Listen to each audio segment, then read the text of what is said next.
Halo, saya Javier Matias Yunatumeo dengan NIM 2301226. Kali ini saya akan mempresentasikan tentang mampu mengimplementasikan manajemen dan organisasi usaha dalam bisnis. Langsung saja pada poin yang pertama, manajemen dan organisasi usaha. Manajemen dapat diartikan sebagai alat untuk mencapai tujuan melalui orang lain. Manajemen juga diartikan sebagai proses perencanaan, pengorganisasian, dan pelaksanaan dan pengendalian untuk mencapai suatu tujuan tertentu.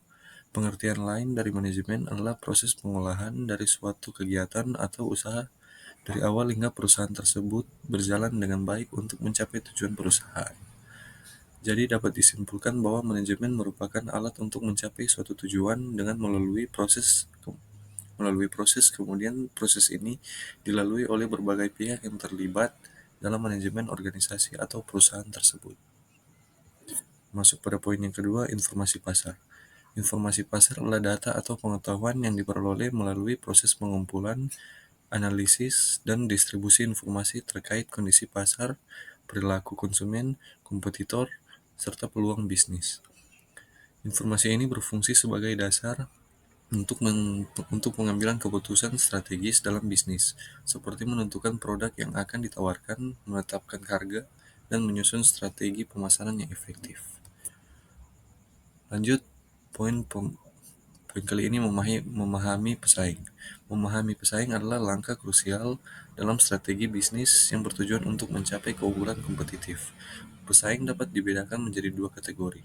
Pesaing langsung yang menawarkan produk atau layanan serupa kepada target pasar yang sama, dan pesaing tidak langsung yang menyediakan alternatif produk atau layanan yang berbeda namun tetap memenuhi kebutuhan serupa.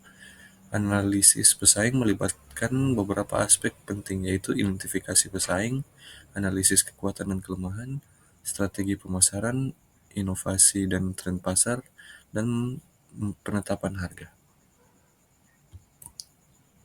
Poin selanjutnya, bauran pemasaran. Bauran pemasaran adalah kombinasi dari berbagai elemen yang dapat dikendalikan oleh perusahaan untuk mempengaruhi permintaan dan perilaku konsumen. Konsep ini pertama kali diperkenalkan oleh Neil Borden pada tahun 1949 dan kemudian dikembangkan lebih lanjut oleh Philip Kotler. Memiliki manfaat yaitu strategi terpadu, penyesuaian dengan pasar, dan peningkatan penjualan. Lanjut, mengembangkan rencana penjualan. Mengembangkan rencana penjualan yang efektif adalah langkah yang penting untuk mencapai tujuan bisnis dan meningkatkan pendapatan. Berikutlah langkah-langkah yang dapat diikuti untuk menyusun rencana penjualan. Yang pertama, lakukan analisis pasar. Riset pasar, pahami tren pasar, kebutuhan pelanggan, dan analisis kompetitor. Ini membantu dalam mengidentifikasi peluang dan tantangan yang ada di pasar. Lalu profil pelanggan. Buat profil pelanggan ideal berdasarkan demografi, preferensi, dan perilaku belanja mereka. Yang kedua, tentukan tujuan penjualan. Sasaran spesifik. Tetapkan tujuan yang jelas seperti meningkatkan pendapatan bulanan, meluncurkan produk baru, atau meningkatkan kesadaran merek. Metode SMART. Pastikan tujuan yang ditetapkan adalah spesifik, measurable atau terukur, achievable dapat dicapai, relevan, dan time-bound berjangka waktu untuk memudahkan evaluasi. Poin yang terakhir, memilih lokasi bisnis. Tingkat keramaian, foot traffic. Volume pengunjung, lokasi dengan tingkat keramaian tinggi akan meningkatkan peluang mendapatkan pelanggan. Amati seberapa banyak orang yang melewati lokasi tersebut setiap hari. Lokasi yang ramai seperti dekat pusat perbelanjaan atau area hiburan biasanya lebih menguntungkan. Demografi setempat. Karakteristik penduduk, pastikan lokasi yang dipilih sesuai dengan target pasar Anda. Pertimbangkan faktor seperti usia, jenis kelamin, dan tingkat pendapatan penduduk di sekitar lokasi. Misalnya jika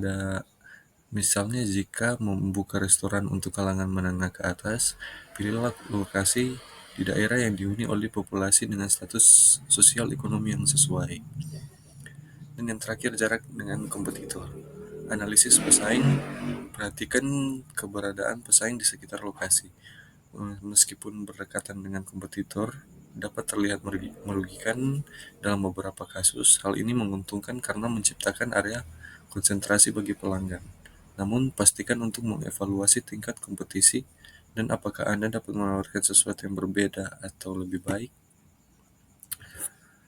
Sekian presentasi kali ini. Terima kasih.